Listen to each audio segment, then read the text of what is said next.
ये समझा है फ्रेंड्स कि हमारे इंडिया के लैंडमास पर कितने फिजियोग्राफिकल डिविजन्स हैं और कहां कहां पर सिचुएटेड है और उनका फॉर्मेशंस कैसे हुआ है with the evolution of India, वो अब हम देखने जा रहे हैं। क्लियर आउट हुआ? सबसे पहला आता है इंडिया के माउंटेन रेंज जो इंडिया के एक्सट्रीम नॉर्थ में सिचुएटेड है, that's why they are also known as northern mountains. Please pay attention guys. ये फॉर्मेशन ऑफ हिमालयाज, या फिर मैं कह सकता हूं डेवलपमेंट ऑफ हिमालयाज, इसके पीछे बेसिकली एक ही थ्योरी मैं बताना चाहूंगा, that the evolution of continent theory और प्लेट टेक्टोनिक थ्योरी। क्यों ऐसा? गाइस ध्यान देना, जब मैं बात कर रहा हूं ना इंडिया का नॉर्दर्न मोस्ट फिजियोग्राफिक डिवीजन वो है हिमालयाज, अब इनके डेवलपमेंट की बात कर रहा हूं। देखो इधर, ये है इनिशियली बात कर रहा हूं, initially this is India, India, and this is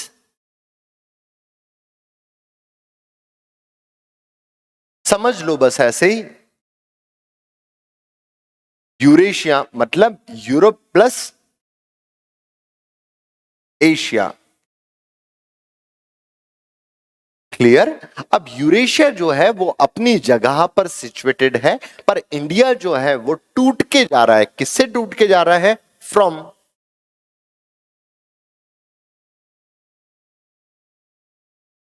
Gondwana lands है। और ड्रिफ्ट किस डायरेक्शन में कर रहा है? किस डायरेक्शन में टूट के मूव करता है? In the direction of north east.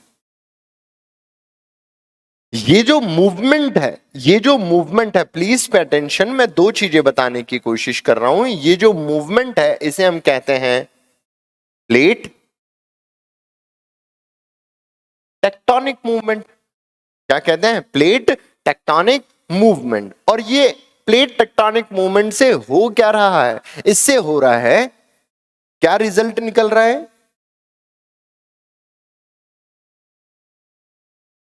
Evolution हो रहा है। किसका?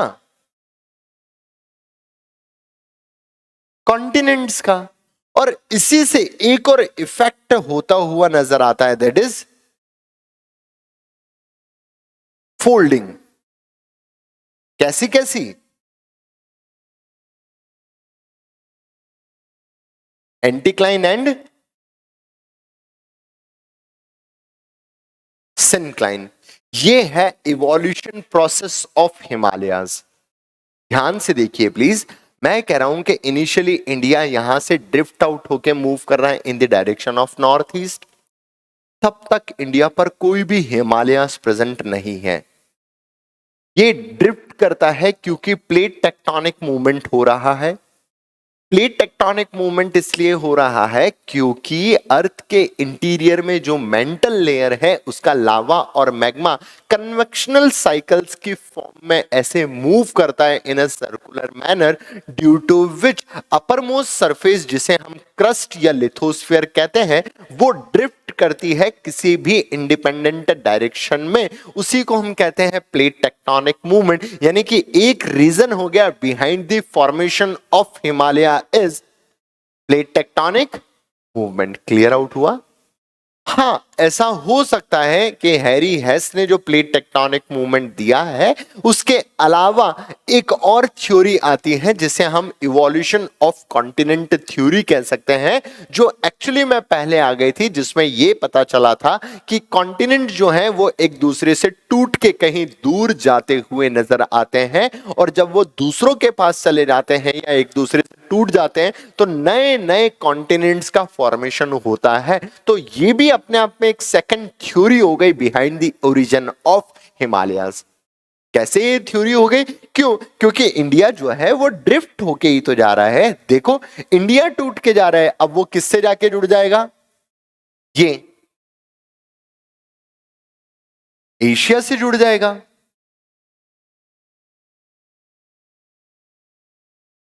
ये कुछ इस प्रकार से, जब ये एशिया से जुड़ रहे हैं तो एक नया कॉन्टिनेंटल लैंडमास का फॉर्मेशन हुआ ना, तो अपने आप में अगर ये एडिशंस नहीं होते, ये टकराव नहीं होती, तो गारंटेड यहां पर फोल्डिंग ऑफ रॉक्स होके क्या नहीं बनते, हिमालयाज। तो एक दूसरी थ्योरी आती है, that the evolution of continent theory. अब एक तीसरी चीज जो है वो आती है कॉबर साहब की जियोसिंक्लाइन थ्योरी।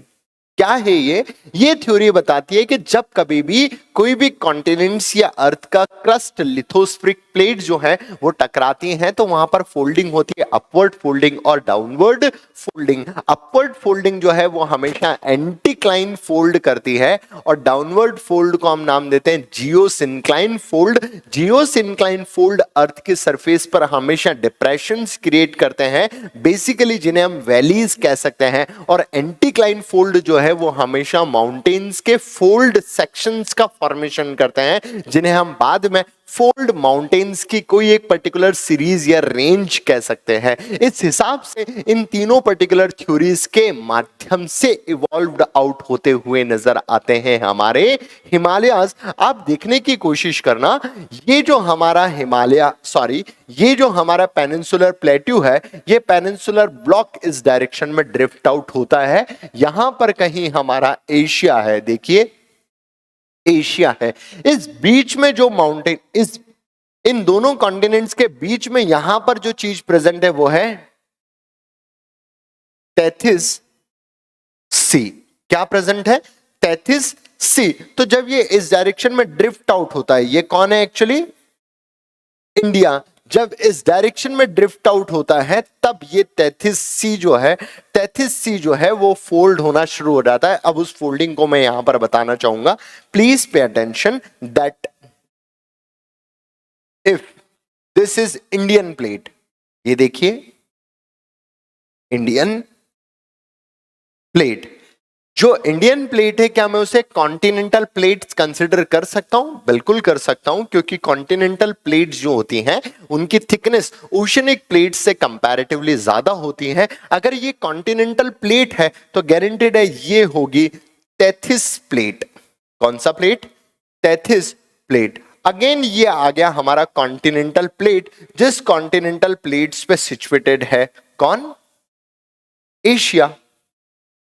अब हमें यह पता है कि इंडिया मूव कर रहा है in the direction of Asia, और एशिया की डायरेक्शन जो है, इंडिया की मूविंग डायरेक्शन जो है वो है नॉर्थ ईस्ट। और इसी नॉर्थ ईस्ट मूविंग डायरेक्शन की वजह से जब इंडिया इधर मूव करता है तो ये जो टेथिस का बेड है, ये जो पानी है, ये पानी तो उछल के कहीं पर चला जाता है, और टेथिस का बेड जो है वो फोल्ड होना शुरू हो जाता है। दोस्त देखो इस प्रकार से,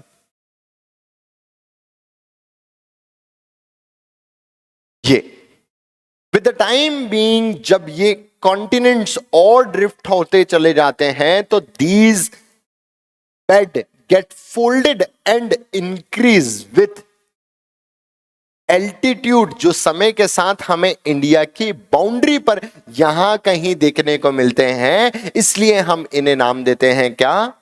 फोल्ड माउंटेन्स। क्या नाम दे रहे हैं? Fold mountains. मतलब ये जो हिमालयाज हैं ये फॉर्म्ड हो रहे हैं due to the folding of rocks of Tethys bed. Initially जब इंडिया मूव करता है in the direction of north east, और उस फोल्डिंग के कारण इनकी हाइट बढ़ती चली जाती है। ये अप्रोक्सीमेटली 6000 मीटर्स तक हो जाती है। उस वजह से इंडिया के हिमालयाज का फॉर्मेशन होता हुआ नजर आता है। अब आपको समझ में आ रहा होगा कि हिमालयाज तो बन गए, पर हिमालयाज के पास एक शेप आता है, दैट इज आर्क शेप। कैसे आता है वो भी मैं आपको बताना चाहूंगा। ये जो इंडिया है, इधर पे अटेंशन प्लीज, ये है इंडिया,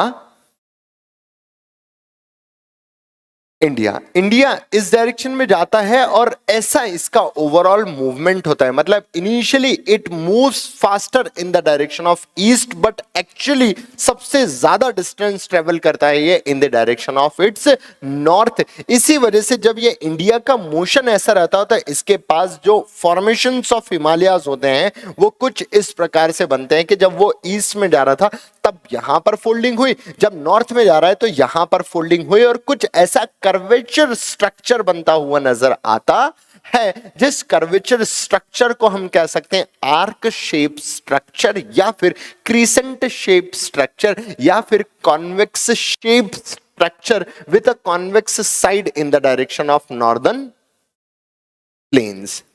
क्लियर आउट हुआ? डन। इस हिसाब से इंडिया के हिमालयाज का फॉर्मेशन हुआ। अब इन हिमालयाज में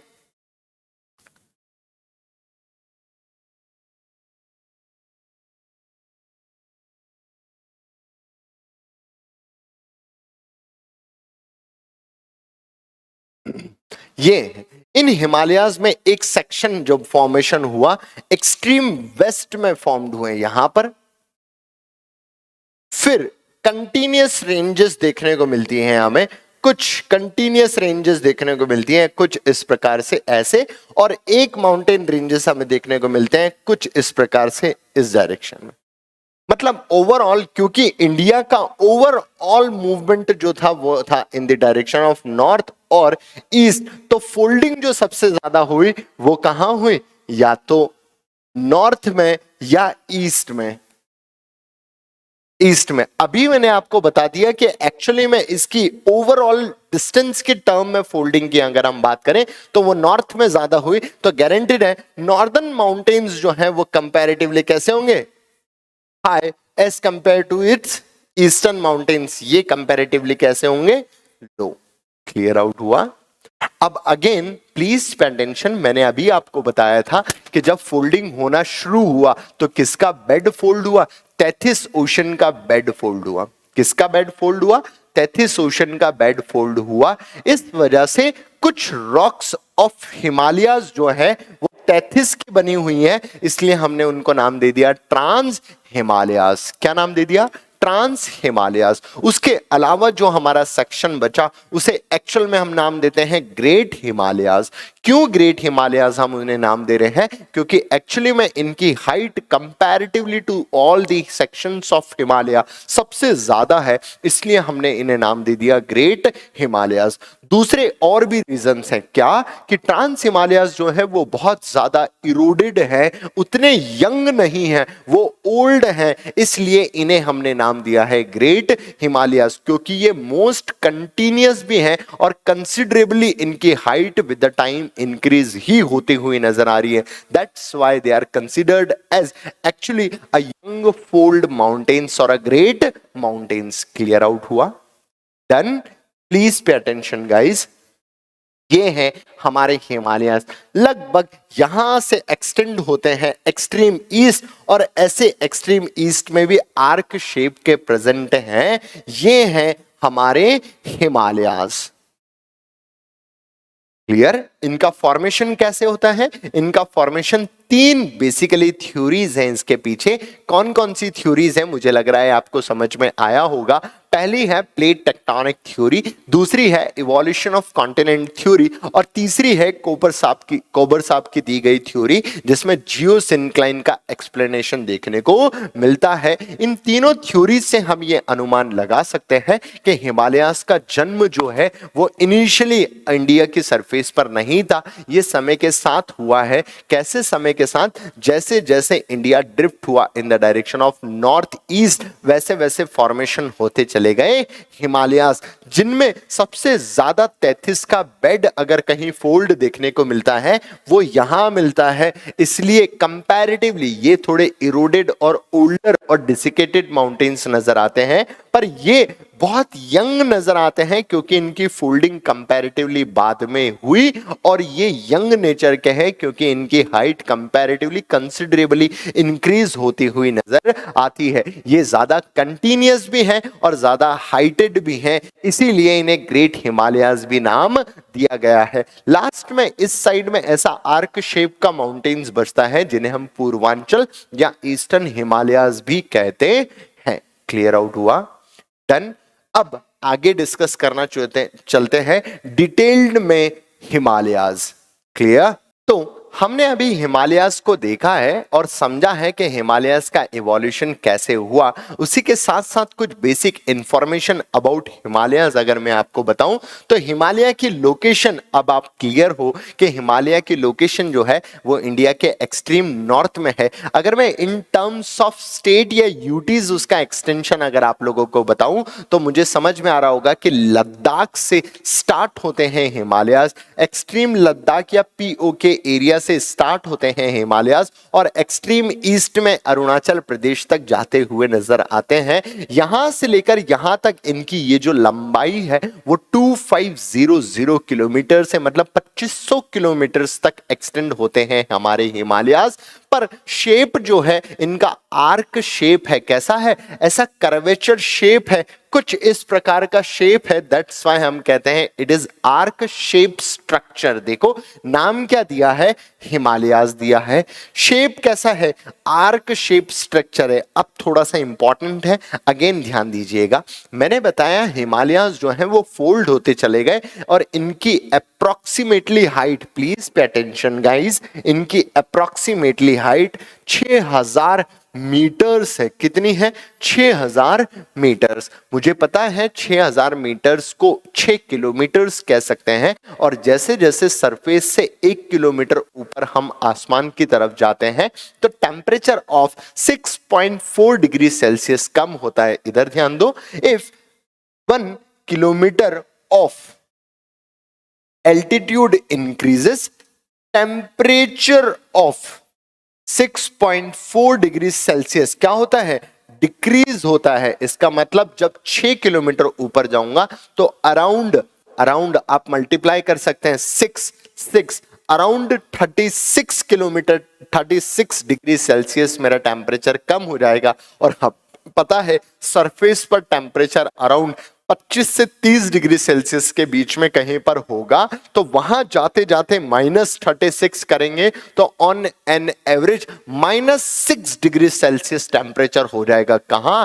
at the surface of Himalayas. मैं कुछ ऐसा कहना चाह रहा हूं दोस्त, अगर ये हिमालयाज हैं और इन हिमालयाज की हाइट जो है वो अराउंड 6 किलोमीटर है, कहां से? सरफेस से। तो सरफेस पे टेम्परेचर अगर मैं 30 डिग्री सेल्सियस मान भी लूं तो 6 किलोमीटर में -36 डिग्री सेल्सियस टेम्परेचर कम होगा, जो कि -6 डिग्री सेल्सियस तो होगा ही होगा। इसका मतलब क्या है? यहां पर टेम्परेचर इतना कम है कि जो भी वाटर प्रेजेंट है वो अपने आइस फॉर्म में ही प्रेजेंट होगा। इसीलिए इन हिमालयाज का एक और नाम निकल के आता है, that is adobe of snow या होम ऑफ स्नो। क्लियर? अब ये इंडिया पर किस शेप में है? आर्क शेप में है। इसलिए ये आर्क शेप स्ट्रक्चर जो है वो इंडिया के लिए क्राउन जैसा नजर आता है। That's why they are also known as crown of India. Origin कैसा है? टर्शरी पीरियड में अराउंड इतने साल पहले अर्थ की सरफेस पर, मतलब मेनली इंडिया की सरफेस पर इंडिया की ड्रिफ्टिंग के कारण जो फोल्डिंग हुई उस फोल्डिंग से बने हुए हैं ये हिमालयाज। क्लियर? नेक्स्ट, शेप हमने समझ लिया। आर्क शेप है, कीर्शन शेप है और कॉन्वेक्स शेप भी है, पर कॉन्वेक्स साइड है उसकी towards the northern plains with a length around 2500 kilometres. Clear out हुआ? कुछ और जानकारी है। एरिया एक्वायर करते हैं 10.7, जिनकी विड्थ एक्चुअली में वेस्ट में 400 किलोमीटर्स के आसपास है और ईस्ट में ये सिर्फ 160 किलोमीटर्स के आसपास है। मैं आपको बता चुका हूं क्योंकि ये ओल्ड हिमालयाज है। कैसे हैं ये? ओल्ड हैं। किसके बने हुए हैं? सेडिमेंट्स के बने हुए हैं और यहां पर कुछ रिवर्स भी फ्लो करती हैं जिनके इरोजन की वजह से इनकी विड्थ जो है वो ओवरऑल इंक्रीज है। नेचर कैसा है? They are young fold mountain with an average elevation of 6000 metres. Clear out हुआ? तो दैट्स ऑल अबाउट हिमालयाज। अब हम हिमालयाज के डिविजन्स पढ़ेंगे और इनकी स्पेसिफिक कैरेक्टरिस्टिक फीचर्स को देखते हैं। क्लियर? ओके।